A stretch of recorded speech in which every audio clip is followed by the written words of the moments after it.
My channel Shanti A to Z. చూసారు కదండి దేవుడి దగ్గర సామాన్లు ఎలా అయిపోయాయి అనేసి, నల్లగా అయిపోయాయి కదా. వీటిని ఈజీగా ఎలా క్లీన్ చేసుకోవాలనేది నేను చూపిస్తాను ఈరోజు. మనం రాగిది కానీ ఇత్తడిది కానీ ఏదైనా కూడా తల మెరిసిపోయేలాగా క్లీన్ చేసుకోవచ్చు. ఈజీ ప్రాసెస్ అండి. మన చేతులకు కూడా ఏ ప్రాబ్లము ఉండదన్నమాట. కొన్ని పౌడర్స్ వాడడం వల్ల మన చేతులకు కూడా అంటే గరుగ్గా అయిపోవడము, ఇంత రఫ్గా ఇంత తోలు వేసుకోవడం అలా అంతా అవుతుంది. అలా లేకుండా సింపుల్గా చూపిస్తాను నేను ఇంట్లో ఉన్న ఐటమ్స్తోనే. కదండి ఎలా చేయాలో చూపిస్తాను. మన ఇంట్లో ఉన్న వాటితోనే క్లీన్ చేసుకున్నాము. చూడండి, చింతపండుని కొంచెం నానబెట్టి పెట్టుకున్నాను ఒక 15 నిమిషాల ముందు. తర్వాత సాల్ట్ తీసుకున్నాను. ఇక్కడ మనం కల్లుప్పు తీసుకోలేదు, నార్మల్ సాల్టే తీసుకున్నాము. చూడండి, ఇప్పుడు ఎలా క్లీన్ చేయాలో చూపిస్తాను. కొద్దిగా చింతపండు చేతికి తీసుకుంటున్నాను. ఇలా చేతికి తీసుకొని ఇలా సాల్ట్ని అద్దేసుకొని దీన్ని పెట్టి రుద్దుతున్నాను. మెల్లిగా ఇలా రుద్దుకు. మనం బాగా బలం వేసి తోమాల్సిన అవసరం లేదు. జస్ట్ ఇట్లా ఫస్ట్ రుద్దేసుకోవాలి మొత్తము. చూడండి, రుద్దుతూ ఉంటేనే ఎంత క్లీన్ అవుతుందో మనకి. ఇలా రుద్దేసి కొంచెం 2 minutes వరకు ఇలా పక్కన ఉంచుకుందాము. ఇది చూడండి, ఇది కూడా ఎలా అయిపోయిందో. దీన్ని కూడా మంచిగా ఇలా సాఫ్ట్గా రుద్ది పెట్టుకుందాము. పక్కన పెట్టుకుంటున్నాను ఫస్ట్. మిగతావి కూడా చూపిస్తాను మీకు. ఇప్పుడు ఇత్తడి పళ్ళెం ఉంది కదండి, దీన్ని కూడా కొద్దిగా చింతపండు తీసుకొని ఇలాగే దీన్ని కూడా ఇలా రుద్దుతున్నాను. నేను కూడా చాలా పౌడర్స్ వాడి చూశానండి. అవి వాడిన వారానికి కూడా మళ్ళీ మొత్తం నల్లగా అయిపోతున్నాయి. ఇంకా ఏం చేయాలని ఒకరోజు ఇది వాడితే చాలా బాగుంది నాకు. ఇప్పుడైతే 10 days వరకైనా కూడా ఇలా మంచిగా ఉంటున్నాయి అన్నమాట. లేదంటే మాకు వాటర్ ప్రాబ్లం వల్ల కూడా ఏమవుతుందంటే నల్లగా బొగ్గులాగా అయిపోయేవి. ఇప్పుడు అలా ప్రాబ్లం ఏం లేకుండా ఉంది నాకు. కొంచెం హ్యాపీగా ఉంది. ఈజీ ప్రాసెస్లో పని అయిపోతుంది. అది మనం మళ్ళీ పెద్దగా ఖర్చు చేయాల్సిన పని కూడా లేదు. ఇంట్లోనే ఉంటాయి కాబట్టి ఈ రెండు ఎప్పుడు మనమే కాకుండా ఇత్తడి బిందెలు, రాగి బిందెలు కూడా మనం ఇలాగే క్లీన్ చేసుకోవాలండి. చాలా అద్భుతంగా క్లీన్ అవుతుంది.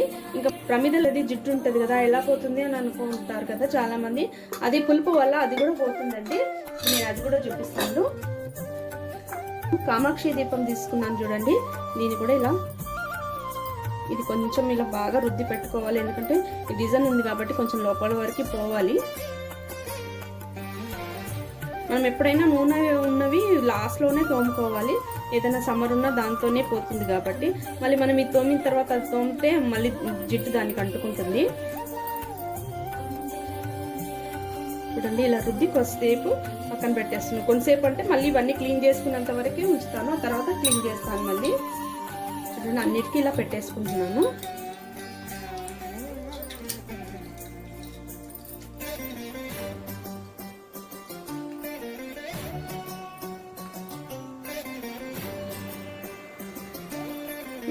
మనకి ఈజీగా ఎలా పని అయిపోతుందని చూసుకోవాలండి.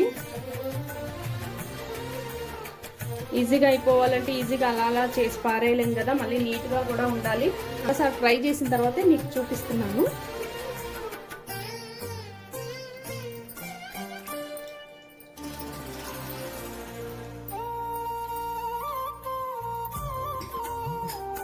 చూడండి, ఈ పెద్ద ప్రమిద తీసుకున్నాను. ఇప్పుడు ఇందులో కొంచెం చింతపండు వేసి సాల్ట్ వేసి కలిపి పెట్టేస్తున్నాను ఇలా.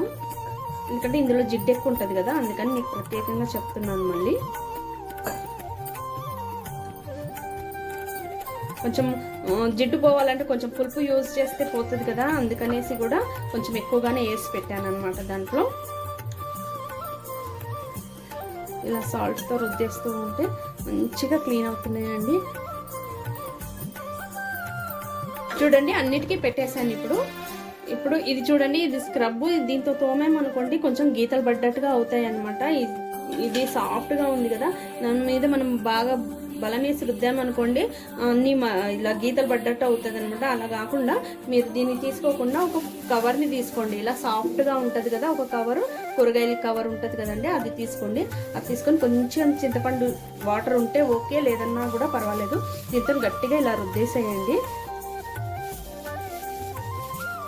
చూడండి, ఇలా రుద్దుతూ ఉంటే మొత్తం క్లీన్ అయిపోయింది.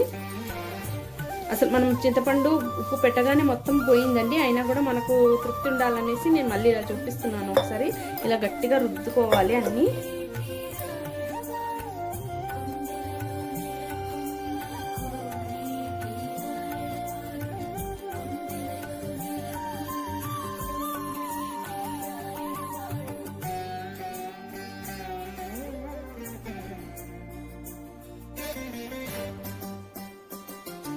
అన్నిటికీ రుద్దేసుకున్న తర్వాత ఇప్పుడు కడుగుతున్నాను చూడండి, ఇంకా తెల్లగా వస్తున్నాయో.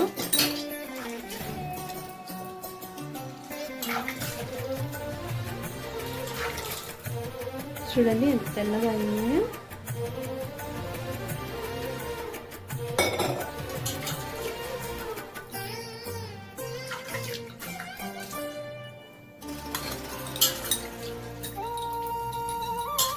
ఇలా ఒకసారి మొత్తం వాటర్తో క్లీన్ చేసేసుకోవాలి. ఇంకో ఫ్రెష్ వాటర్ తీసుకొని మళ్ళీ కడుక్కోవాలి.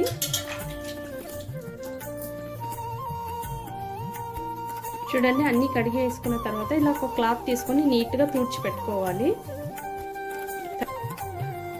తడి లేకుండా ఉందనుకోండి చాలా రోజుల వరకు ఇలాగే ఉంటుందన్నమాట ఫ్రెష్గా. అందుకోసం అనేసి మనము ఎప్పుడు సామాను క్లీన్ చేసిన దేవుడి తప్పకుండా తుడుచుకోవాలి.